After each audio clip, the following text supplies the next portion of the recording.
প্রিয় শিক্ষার্থী, অনলাইন ক্লাসে তোমাদের স্বাগতম। আমরা বেশ কয়েকটি ক্লাস করেছি। ক্লাস করে একটি কবিতার একটি অবস্থানে চলে এসেছি। আমরা যতটুকু বুঝতে পেরেছি এই কবিতাটির মোটামুটিভাবে ঘটনাটা কি অর্থাৎ মিথ কি সেই সম্পর্কে আমরা জানতে পেরেছি।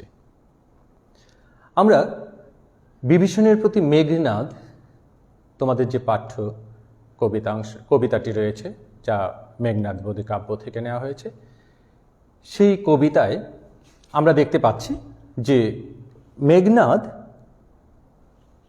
বিভীষণকে বিভিন্ন প্রশ্ন করছে এবং কেন প্রশ্ন করছে সেই বিষয়টি আমরা ইতপূর্বে দেখেছি। আমরা দেখতে পেরেছি মেঘনাদ নিকুম্ভিলা যজ্ঞাগারে যজ্ঞ করছিল। কিসের জন্য যজ্ঞ করছিল? সেদিন যুদ্ধে যাওয়ার জন্য সেনাপতি করা হয়েছে তাকে। যুদ্ধে সে যাবার পূর্বে যদি নিকুম্ভিলা যজ্ঞাগারে সে অগ্নি উপাসনা করে যায় তাহলে তাকে কেউ পরাজিত করতে পারবে না। কিন্তু আমরা কি দেখতে পেরেছি?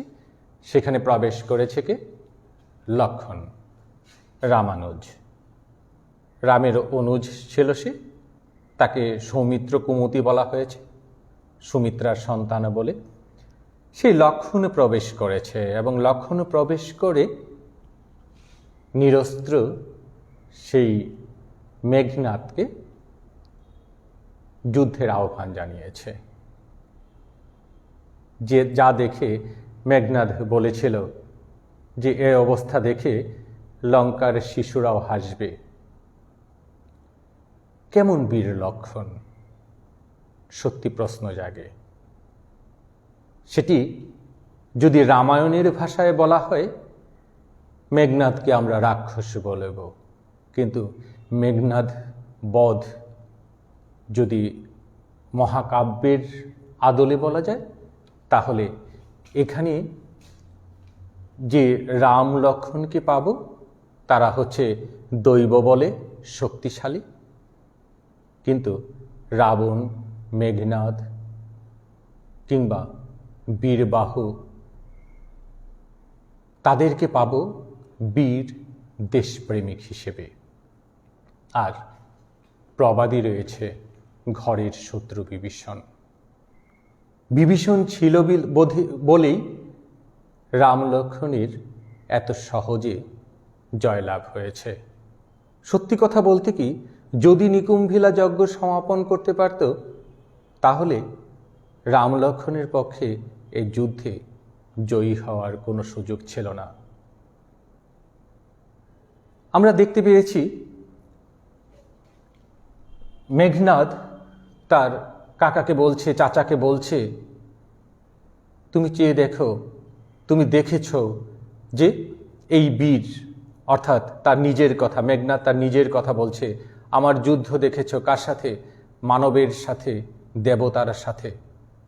এবং সেই যুদ্ধে বারবার জয়ী হয়েছে সে মেঘের আড়াল থেকেও যুদ্ধ করতে পারত। সেই অবস্থান থেকে যদি আমরা সামনের দিকে এগিয়ে যাই, কবিতাটি সামনের দিকে দেখি, তাহলে বুঝতে পারব।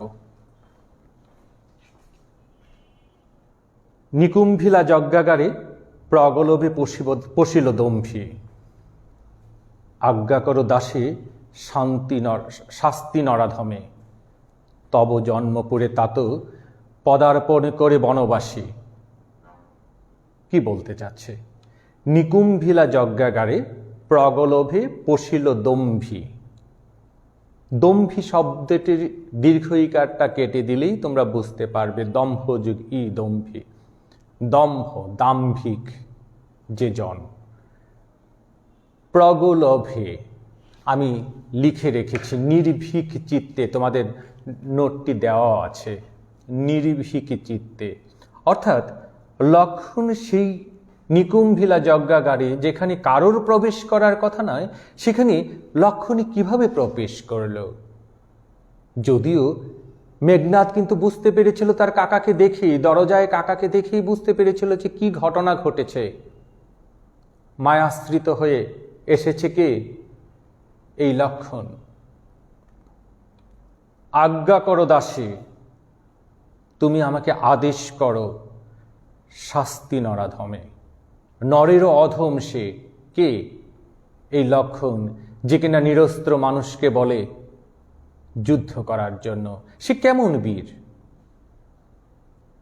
তব জন্মপুরে, তোমার তব মানে তোমার, জন্মপুরে মানে জন্মপুরীতে, তুমি যেখানে জন্মগ্রহণ করেছ সেই লঙ্কাপুরীতে তাত কাকা পদার্পণ করে পা রেখেছে বনবাসী। রাম লক্ষ্মণ বনবাসী গিয়েছিল। আমরা জানি 14 বৎসরের জন্য শুরুতেই আমি বলেছিলাম 14 বৎসরের বনবাসী ছিল। আর বনবাসী যেহেতু ছিল, সুতরাং সে কি ছিল? বনবাসী। কিন্তু যুদ্ধ হয়েছিল তো সেই তার পিসির নাসিকা কর্ণ ছেদন করার জন্য। প্রথম অপরাধটা কে করেছিল? লক্ষণ। যদিও সেখানে আমরা বলছি যে রাবণের বোন কি করতে, শূর্পণখা কি করেছিল? ঝাঁপিয়ে পড়েছিল। তাকে সে বিরত করতে পারত, সে তো একটি মেয়ে ছিল। নারীর অমর্যাদা সহ্য করতে না পেরে প্রতিশোধের আগুনে জ্বলেছিল তাদের ভিতরে। হে বিধাত, নন্দন কাননে ভ্রমে দুরাচার দৈত্য। ভগবান নন্দন কাননে স্বর্গের মতো যে সুন্দর কানন, যা লঙ্কাপুরী ছিল স্বর্গের মতো সুন্দর, আমরা প্রথম দিকের অংশ পড়লেই বুঝতে পারি। যদি এই মহাকাব্যের প্রথম দিকের অংশ দেখি, সেখানে আমরা লঙ্কাকে দেখি স্বর্ণের পুরীর মতো। কি বলছে? নন্দনে কাননে ভ্রমে দুরাচার দৈত্য। এখানে দুরাচার কে? লক্ষণ। তাকে দৈত্য বলে সম্বোধন করছে। প্রফুল্ল কাননে, প্রফুল্ল কমনে কীটবাস। প্রফুল্ল মানে প্রস্ফুটিত, ফুটে যাওয়া। যে পদ্ম ফুলটি ফুটে আছে সেখানে কীটের বাস, পোকার বাস। অর্থাৎ নন্দন কাননের মতো সুন্দর একটি জায়গার মধ্যে এই লক্ষণ হচ্ছে একটি গোলাপে পদ্মে, ফোটা পদ্মে কীটের মতো অবস্থান তার। কহ তাত সহিব কেমনে হেন অপমান আমি। এই অপমান কি করে আমি সহ্য করব? ভাতৃপুত্র তব, আমি তোমার ভাইয়ের পুত্র, আমি কি করে সহ্য করব সেই অপমান, যে কিনা আমার স্বর্ণলঙ্কাপুরীতে ভ্রমণ করছে। কিন্তু যেখানে কারোর প্রবেশ করার সুযোগ নেই সেখানে সে এসে পৌঁছে গেল, এই দুরাচার দৈত্যের মতো এসে পৌঁছে গেল। হে রক্ষমণি, সহিছ কেমনে? আমি কিভাবে সহ্য করছি, আর তুমি এই রাক্ষস কুলের একজন হয়ে তুমি কিভাবে, রাক্ষস কুলের বীর হয়ে তুমি কিভাবে সেটি সহ্য করে নিচ্ছ? কিন্তু যার মাথা নত করা অভ্যাস, যে মাথা নতই করে থাকে, যে কখনো ফুস করে ওঠে না, কোনো সাপ যদি ফুস না করে তাহলে কখনোই সে কি করতে পারে না? তার শত্রু থেকে দূরে থাকতে পারে না। একটি ছোট্ট গল্প বলি। একটি সাপ ওই রাস্তায় যদি কেউ যায় তাহলে সে এমন জোরে শীষ কাটতে থাকে, ছোবল দিতে থাকে, এই অংশে আর কেউ আসে না। তখন সাপ ঈশ্বরের কাছে হাত পাতল, হে ঈশ্বর, আমার কি হবে? এখানে তো আর কেউ যায় না, আমি কাউকে দেখতে পাই না, আমার ভালো লাগে না। তখন ঈশ্বর তাকে বলল যে তোমার আচরণটি পরিবর্তন করো, তাহলেই সব ঠিক হয়ে যাবে। সে সাপ তার আচরণ ঠিক করে একেবারেই বিনম্র হয়ে গেল। কিন্তু এবার দেখা গেল যে না, সে একেবারেই বিনম্র হওয়ায় সাধারণ প্রাণী, সাধারণ মানুষও তার উপর অত্যাচার করতে শুরু করলো, ঢিল মারতে শুরু করলো। আবার আশ্রয় নিল সে ঈশ্বরের কাছে, আমি এখন কি করব? তখন ঈশ্বর তাকে বলছে, তোমার আচরণ মানে তোমাকে বলছি ছোবলে না দিতে, কিন্তু তোমাকে তো ফুস শব্দটি না করতে বলিনি। অর্থাৎ তোমার যে রূপটি, সেই রূপটি তোমার থাকতে হবে। কিন্তু আমরা যে এইখানে বিভীষণকে দেখি, সে রাক্ষসকুলের কলঙ্ক, সে রাক্ষসকুলের সব কিছু ভুলে গিয়েছে, সে নিজেকে সমর্পণ করেছে, সে ফুস শব্দটুকু করা ভুলে গিয়েছে। কি বলছে এখানে?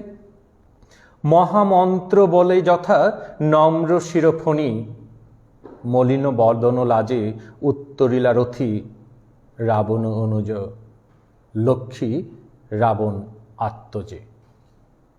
মহামন্ত্রের বলে সাপ যেমন করে মাথা নত করে থাকে, ঠিক তেমনি ভাবে রাক্ষসপতি কি করল? অর্থাৎ বিভীষণ কি করল? মাথা নত করে বলল, কাকে উত্তর দিল?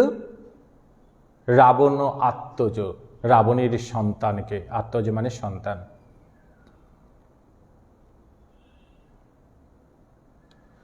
মলিন বদন লাজে, মলিন জানি, বদন মুখ, লাজে লজ্জায় সে কথা বলল। কাকে উদ্দেশ্য করে বলল? মেঘনাদকে উদ্দেশ্য করে বলল।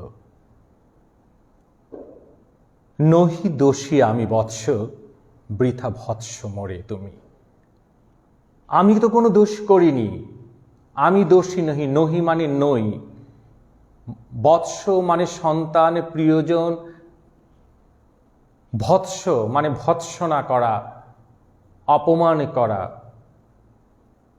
মোরে আমাকে তুমি, কেন তুমি আমাকে এমন ভৎসনা করছো? আমি তো দোষী নহি। নিজ কর্ম দোষে হায় মজাইল এর কনক লঙ্কা রাজা, মজিল আপনি। অর্থাৎ নিজ কর্ম দোষে, কি কর্ম করেছে? সে অপমানের প্রতিশোধ নিয়েছে, সীতাকে হরণ করেছে। কিন্তু সীতাকে হরণ করে সে রেখেছিল কোথায়? সেই সুন্দর কাননে, যেখানে সবাই থাকতো, সবার প্রবেশও নিষেধ ছিল সেখানে। এমন সুন্দর একটি জায়গায় তাকে সম্মানের সাথে রেখেছিল। আমরা যদি সেই রামায়ণ দেখি, রামায়ণে দেখি সম্মানের সাথে সীতাকে সেখানে রেখেছিল, কিন্তু তাকে হরণ করে নিয়ে এসেছিল। আমরা কি দেখি? বলছে যে এই যে পাপ করেছে, সেই পাপের জন্যই সে কি করলো? নিমজ্জিত করলো পাপে কাকে? এই লঙ্কাপুরীকে। এবং নিজেও পাপে কি হলো? পরিপূর্ণ হয়ে গেল, নিজেও মজে গেল। বিরত সতত পাপে দেবকুল, এবে পাপপূর্ণ লঙ্কাপুরী।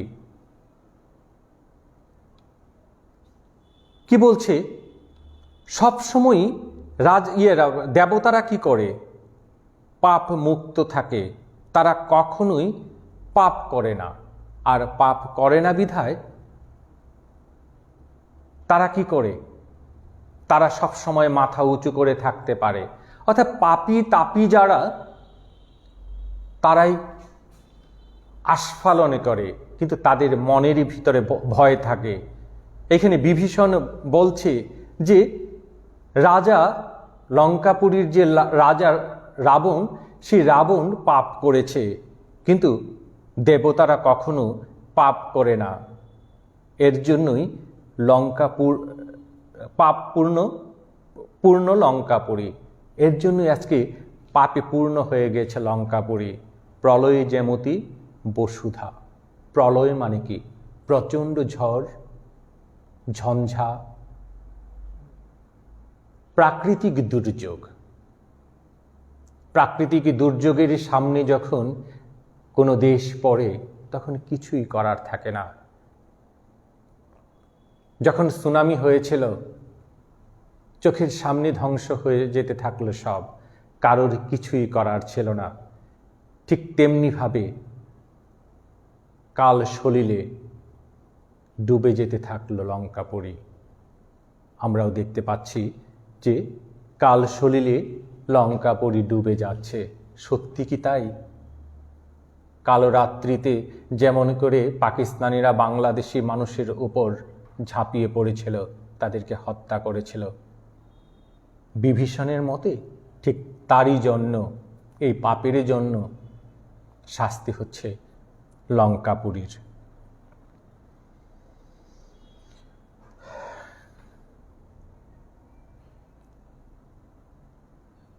রাঘবের পদাশ্রয়ে রক্ষার্থে আশ্রয়ী তিনি আমি। তার জন্য রাঘব রঘুবংশে জন্মগ্রহণ করেছে রাম, তার জন্য তার পদাশ্রয়ে পায়ের নিচে আমি আশ্রয় নিয়েছি এবং নিজেকে রক্ষা করেছি।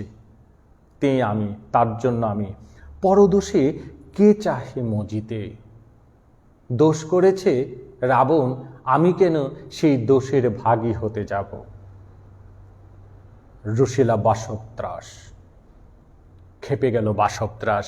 বাসবত্রাস বলছিলাম ইন্দ্রের আরেক নাম বাসব। ইন্দ্রও যাকে দেখে ভয় পেত, সে রাগান্বিত হল। গম্ভীরে যেমতি নিশীথে অম্বরে, মন্দ্রে জিমুতেন্দ্র কপি, কহিলা বীরেন্দ্র বলি। দেখো এখানে শব্দগুলো আমি লিখে রেখেছি। মন্দ্র অর্থ শব্দধ্বনি, জিমুতেন্দ্র মেঘের আওয়াজ, বলি বলবান, কপি সহজে রেগে যায় যে। তাহলে অর্থটা কি আসছে? আকাশে রাতের বেলায় মেঘ যখন গর্জন করে, ঠিক তেমনি ভাবে রেগে গেল কে? মেঘনাদ। রাতের বেলায়, নিশীথে কেন বলেছে? রাতের বেলায় আমাদের যে অবস্থান থাকে সেটা পিন ড্রপ সাইলেন্ট থাকে। একটি পিনও যদি নিচে পড়ে যায়, সে সাউন্ডটা আমাদের কানে আসে, সেই শব্দ আমাদের কানে আসে, আর সেই শব্দে আমরা জেগে উঠতে পারি। তখন যদি বিকট শব্দ হয়, বাজের আওয়াজ আসে, তখন আমরা ঘুমের ঘোরে কি করি? ভয় পেয়ে যাই। ঠিক তেমনি ভাবে যেন সেই বজ্রের মতো শব্দ করে খেপে গিয়ে কে বলল? মেঘনাদ বলল। কি বলল? ধর্মপথগামী হে রাক্ষস রাজানুজ, তুমি তো ধর্মের পথে গমন করো, তুমি তো রাক্ষসের ছোট ভাই, রাজার ছোট ভাই, বিখ্যাত জগতে তুমি, তোমার সেই ধর্মচর্চার জন্যই তুমি বিখ্যাত জগতে, এবং তুমি বীর। কোন ধর্মমতে কহ দাসে শুনি, জ্ঞাতিত্ব ভ্রাতৃত্ব জাতি এ সকলে দিলা জলাঞ্জলি। কোন ধর্মে রয়েছে নিজের জ্ঞাতিকে, অর্থাৎ নিজের আত্মীয়কে, ভাইকে, নিজের জাতিকে তুমি জলাঞ্জলি দিয়েছ, ত্যাগ করেছ?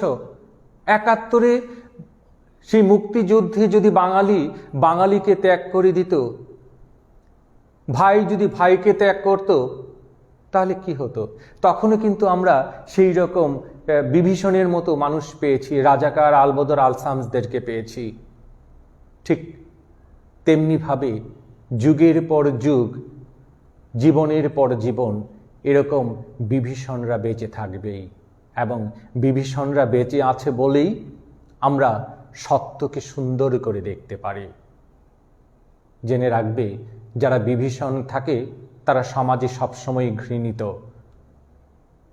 সবসময় ঘৃণিত। তারা মাথা উঁচু করে সাময়িকভাবে দেখা যায় তারা আজকে অনেক অর্থের মালিক, তারা দম্ভ করে আছে, দাম্ভিক তারা, কিন্তু একদিন আসে সব সত্য প্রকাশিত হয়। রবীন্দ্রনাথ তাই তো বলেছিলেন, সত্য যে কঠিন, সেই কঠিনের ভালোবাসিলাম আমি, সে কভু করে না বঞ্চনা। সত্য কখনো বঞ্চনা করে না। তার জন্যই সে বলছে, কোন ধর্মমতে কহ দাসে শুনি, জ্ঞাতিত্ব ভ্রাতৃত্ব জাতি এ সকলে দিলা জলাঞ্জলি। তুমি কিভাবে সবাইকে ত্যাগ করলে? শাস্ত্র বলে। এবার শাস্ত্রের কথা শুনিয়ে দিচ্ছে মেঘনাদ। গুণবান যদি পরজন, গুণহীন যদি স্বজন, তথাপি নির্গুণ স্বজন শ্রেয় পর সদা।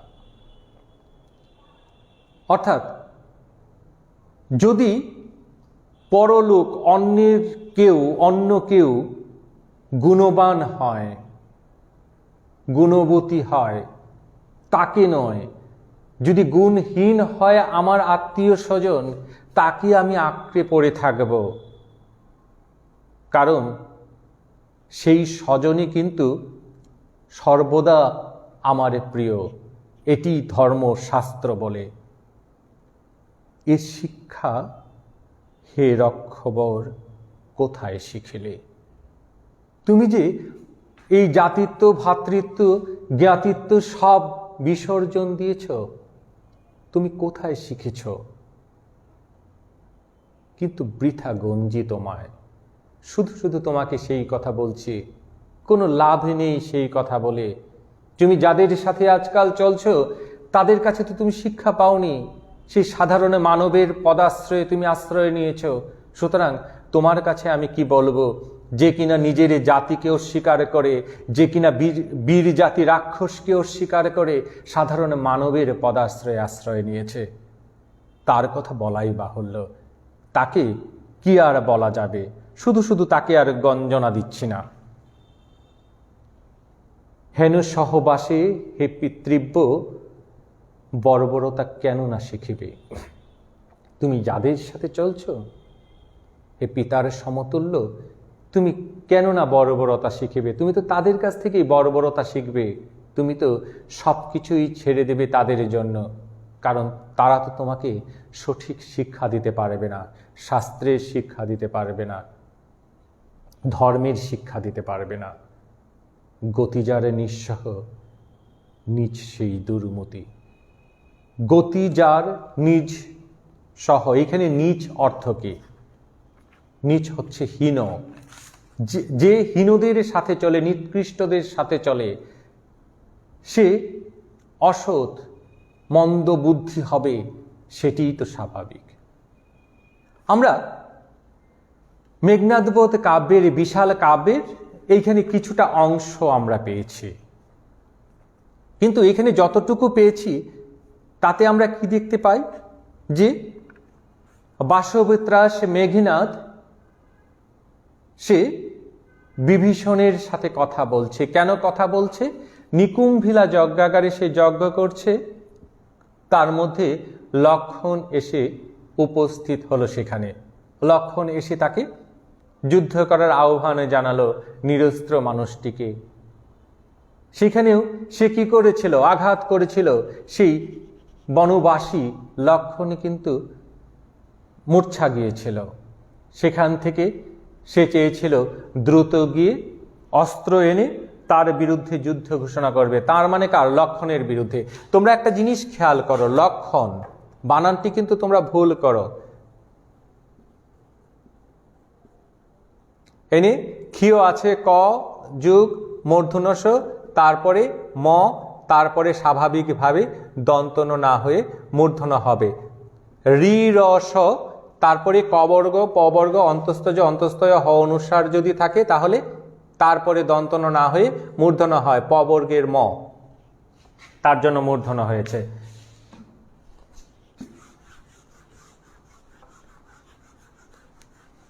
তোমরা, আমি প্রত্যেকটি লাইন তোমাদেরকে বোঝাতে চেষ্টা করেছি, অনেকটা সময়ও নষ্ট করেছি আমি এই জায়গাটিতে। এবং এখন তোমাদের কাজ হচ্ছে এটিকে তোমরা দেখবে, পড়বে। বিশেষ করে তোমরা এখানে পাঠ পরিচিতি আছে, পাঠ পরিচিতিটা ভালো করে পড়বে। একটি বিষয়ে বলি, এই কবিতাটি অমিত্রাক্ষর ছন্দের। আমি গতদিন বলেছিলাম অমিত্রাক্ষর ছন্দ। এই ছন্দটি কিন্তু, এই ছন্দটি মাইকেল মধুসূদন দত্তেরই সৃষ্টি, কিন্তু তিনি 14 মাত্রা থেকে কিন্তু বেরিয়ে আসতে পারেননি। যেমন মহাভারতের কথা, অমৃত সমানে কাশিরাম দাস ভনে শুনে পুণ্যবান, এই যে মান আর বানের মধ্যে মিল আছে, কিন্তু এইখানে প্রতি 2 চরণে কোনো মিল নাই। যেমন বিষাদে পশিল তব জননী, হ্যাঁ, কোনো মিল নেই। কিন্তু মিল না থাকলেও যখন পড়বে তখন যদি ছন্দ মিলিয়ে পড়ো, দেখবে যে খুবই সুন্দর ছন্দ সেইখানেও রয়েছে। এতক্ষণে অরিন্দম কহিলা বিষাদে, জানিনু কেমনে আসে লক্ষণে পশিল রক্ষপুরে। লক্ষ্য করে দেখো, এই যে লক্ষপুরে যখন পড়লা তখন কিন্তু একটি ধারাবাহিকতা পেলে। হায় তা তো উচিত কি তব এ কাজ, নিকষা সতী তোমার জননী সহুদর রক্ষ শ্রেষ্ঠ।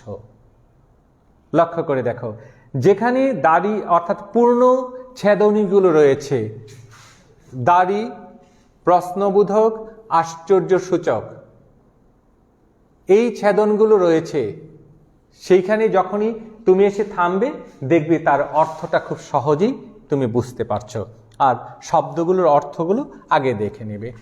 যাই হোক, সেই লক্ষণ এসে পৌঁছলো কোথায়? রাক্ষসপুরীতে, এবং রাক্ষসপুরীতে পৌঁছে তাকে যুদ্ধের জন্য আহ্বান করলো, এবং যুদ্ধের জন্য আহ্বান করে তাকে কি করতে চাইল? হত্যা করতে চাইল। যদিও তাকে হত্যা করলই, কিন্তু হত্যা করার পূর্বের যে ঘটনাটুকু সেইটুকু তোমাদের কাছে বর্ণনা দেওয়া হয়েছে। সেই বর্ণনাটুকু আমরা এখানে পেয়েছি, এবং সেইখানে বিভীষণকে মেঘনাদ কিছু কথা বলছে, যদিও রাগান্বিত হয়ে সেই কথাটি বলেছে, এবং সেই কথাগুলোতে সে কোনো কথা বলতে পারে না, নম্র শিরোফণির মতো সে দাঁড়িয়ে আছে মাথা নিচু করে। কারণ সে তার নিজের শক্তি, নিজের বল সব কিছু সে ত্যাগ করে সে কোথায় গিয়েছে? সে গিয়েছে রামের দাস হয়ে, রাঘবের দাস হয়েছে সে। কিন্তু সে কি করেছে? গোটা জাতিটাকে ধ্বংস করতে চেয়েছে, এবং ধ্বংস করেছে কিসের জন্য? নিজের স্বার্থের জন্য। নিজের স্বার্থের জন্য নিজের ভাই, নিজের ভাইপো, নিজের জাতি সবাইকে সে বিপদে ফেলেছে। শুধু বিপদেই ফেলায়নি, তাদেরকে হত্যা করেছে, এবং সবটুকু চক্রান্তের পিছনে ছিল বিভীষণ। তার জন্য তিনি আজও বেঁচে আছেন আমাদের মাঝখানে। আজও আমরা বলি ঘরের শত্রু বিভীষণ। আমরা ইংরেজদের সাথে আতাত করার জন্য আরেকজনের নাম আমরা বলি। দেখো, সমাজে তারা থাকবেই। তার নামটা তোমরা জানো নিঃসন্দেহে। কি ছিল তার নাম? সিরাজউদ্দৌলার সময় নিঃসন্দেহে জানো, বলার দরকার নেই, বলবো না। আরেকজন ছিল কি? ঘসিটি বেগম, ঘরের শত্রু। তোমরা এই সমাজেই তাদেরকে দেখতে পাবে। তোমাদের যখন কোনো বিষয় তুলে দেওয়া হবে তখন দেখতে পারবে এই বিষয়গুলো কত সুন্দর করে উঠে আসছে তোমাদের কাছে। একটি ছোট্ট বর্তমান বিষয় দিয়ে বলা হবে যে সেই বিভীষণ এবং মেঘনাদের যে কথোপকথন থেকে এটাকে বের করে নিয়ে আসো। তোমরা সহজেই তখন বুঝতে পারবে। আমরা এই প্রবন্ধ কবিতা থেকে কিছু শব্দকে বের করে নিই। গতদিনের শব্দগুলো বলেছিলাম, তোমাদের একটি পার্ট পড়িয়েছিলাম নত্ব এবং সত্য বিধান। কি ছিল? এতক্ষণে মূর্ধন্যস্বর পরে মূর্ধন্য হয়। বিধানটা কি? যে বিধান বা নিয়ম অনুসারে তৎসম শব্দে দন্তন মূর্ধন্যতে পরিণত হয় তাকে নত্ব বিধান বলে। সত্য বিধান কাকে বলে? যে বিধান বা নিয়ম অনুসারে তৎসম শব্দে দন্তস মূর্ধন্যসতে পরিণত হয় তাকে সত্য বিধান বলে। সেই বিধান অনুসারে এখানে কিছু শব্দ তোমরা পাবে, যেমন এতক্ষণে, লক্ষণ, কুম্ভকর্ণ, তারপরে আরো কিছু শব্দ তোমাদেরকে বলেছিলাম। পদার্পণ,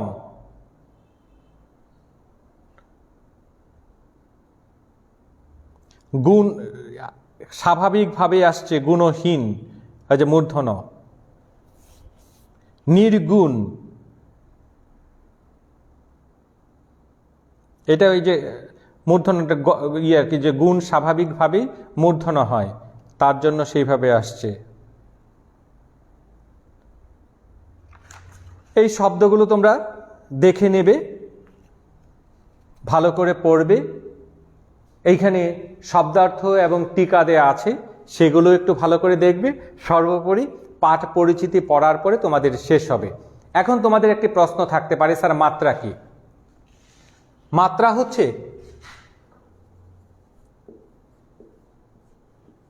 ছন্দের জন্য,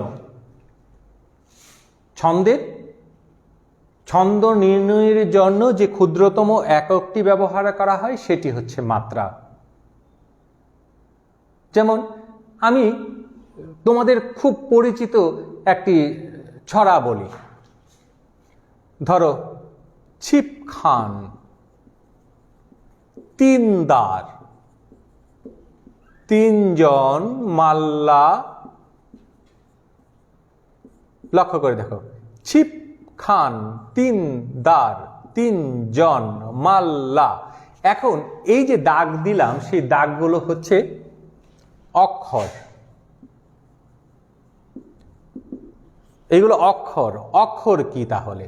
অক্ষর আর বর্ণ কি একই জিনিস? বর্ণ আর অক্ষর কি একই জিনিস? না।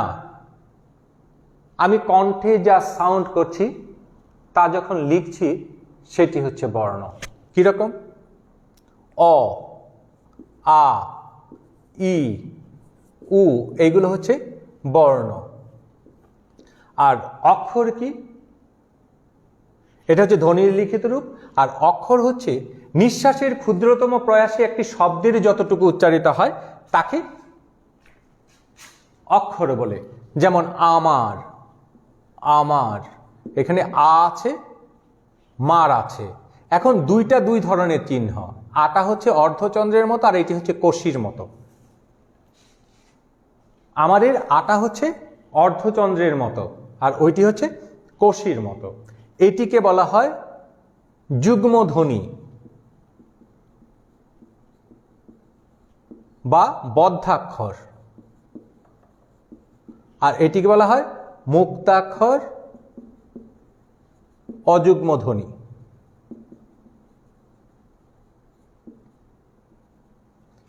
মুক্তাক্ষর আর অযুগ্ম ধ্বনি। তাহলে বদ্ধাক্ষর কি আর মুক্তাক্ষর কি? এই তো বললাম, অক্ষরের সংজ্ঞাটি তো বললাম, নিঃশ্বাসের ক্ষুদ্রতম প্রয়াসে একটি শব্দের যতটুকু উচ্চারিত হয়। সেই ক্ষেত্রে আমরা পেয়েছি এইখানে ছিপ। আমরা উচ্চারণ কিন্তু এইভাবে করছি না, ছিপ খানো তিনদার তিনজন মাললা, এইভাবে করছি না, করছি ছিপ খান তিনদার, তিনজন মাল্লা। এই যে মাল লা, লা শুধু একা, তার জন্য এটি হচ্ছে অযুগ্ম ধ্বনি বা মুক্তাক্ষর। সেই হিসেবে আমরা এই কবিতায় দেখি 8 + 6 = 14 মাত্রা বিশিষ্ট হয় কিনা। দুটি চরণ লিখে আমরা দেখছি।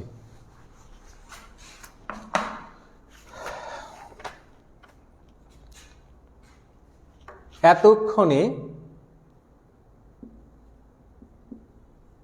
ক্ষণে অরিন্দম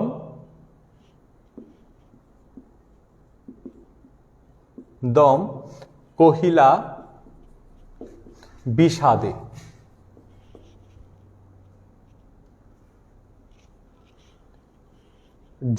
জানিনু কেমনে আসি লক্ষণে পশিল। জানিনু কেমনে আসি লক্ষণ পশিল, তাই তো? দেখো, এতক্ষণে ও ঋণ দম কহিলা বিষাদে। জানিনু কেমনে আসি লক্ষণ পশিল। এখন আমাদের দেখতে হবে 8 মাত্রা বিশিষ্ট হবে। এই অংশে এসে দেখব যে অযুগ্ম ধ্বনি সবসময় এক মাত্রা, দিয়ে দিয়ে এক মাত্রা করে, এইগুলো হচ্ছে মাত্রা চিহ্ন। এই যে মাত্রার কথা যে বললাম, এইগুলো হচ্ছে মাত্রা চিহ্ন। এই যে চিহ্নটা, এইটা বা এইটা, এটিগুলো হচ্ছে মাত্রা চিহ্ন। এটাকে আমরা আগেই বলেছি, এটা কি? অযুগ্ম ধ্বনি বা বদ্ধাক্ষর। এই বদ্ধাক্ষর অক্ষর বৃত্ত ছন্দে, এই ছন্দটার নাম অক্ষর বৃত্ত ছন্দ। অক্ষর বৃত্ত ছন্দে শব্দ প্রান্তিক 2 মাত্রা, অন্য স্থানে 1 মাত্রা। অক্ষর বৃত্ত ছন্দে শব্দ প্রান্তিক 2 মাত্রা, প্রথমে বা মাঝখানে 1 মাত্রা বিশিষ্ট হয়। এটা মাঝখানে, সুতরাং এটা 1 মাত্রা বিশিষ্ট হবে। এটাও মাঝখানে 1 মাত্রা বিশিষ্ট, এটা শেষে, সুতরাং এটা 2 মাত্রা বিশিষ্ট। ঠিক একই ঘটনা, এখানে 1 মাত্রা হবে, এখানে 2 মাত্রা হবে। এই দেখো, 1 2 3 4 5 6 7 8, 8 মাত্রা। 1 2 3 4 5 6, 6 মাত্রা। 1 2 3 4 5 6 7 8, 8 মাত্রা বিশিষ্ট। 1 2 3 4 5 6, 6 মাত্রা বিশিষ্ট। সুতরাং এটি পয়ারের ছন্দে রচিত। ঠিক আছে, আমাদের ক্লাস আজকে এইখানেই শেষ হলো। এবং বিভীষণের প্রতি মেঘনাদ, এই কবিতাটি তোমরা তোমাদের মতো করে পড়ে নেবে এবং আমি যে অর্থগুলো বলেছি সেভাবেই অর্থগুলোকে ঠিক রেখে যদি তুমি পড়ে যাও, তুমি যে কোনো প্রশ্নের উত্তর আনসার করতে পারবে। এবং আমার মতে তোমরা একটি গল্প, একটি কবিতা বারবার পড়বে, তার থেকেই তোমাদের জ্ঞান, অনুধাবন, প্রয়োগ এবং উচ্চতর দক্ষতার প্রশ্নগুলোকে সহজভাবে উত্তর দিতে পারবে। আজকে শেষ করছি এখানে, কিন্তু আগামী ক্লাসে কি পড়াবো তার একটি বিষয় বলে দেই। আগামী দিন থেকে আমি তোমাদেরকে পড়াবো ব্যাকরণের একটি অংশ, শব্দ গঠনের একটি অংশ, সেটি হচ্ছে সমাস।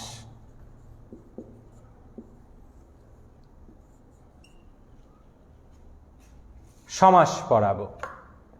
সমাস শেষ করেই আমি উপসর্গ পড়াবো, প্রত্যয় পড়াবো। তোমাদের আসাদ স্যারের ক্লাস দেখেছি, উনি তোমাদের শব্দ কাকে বলে সেগুলো পড়িয়েছেন, শব্দ গঠন কাকে বলে পড়িয়েছেন।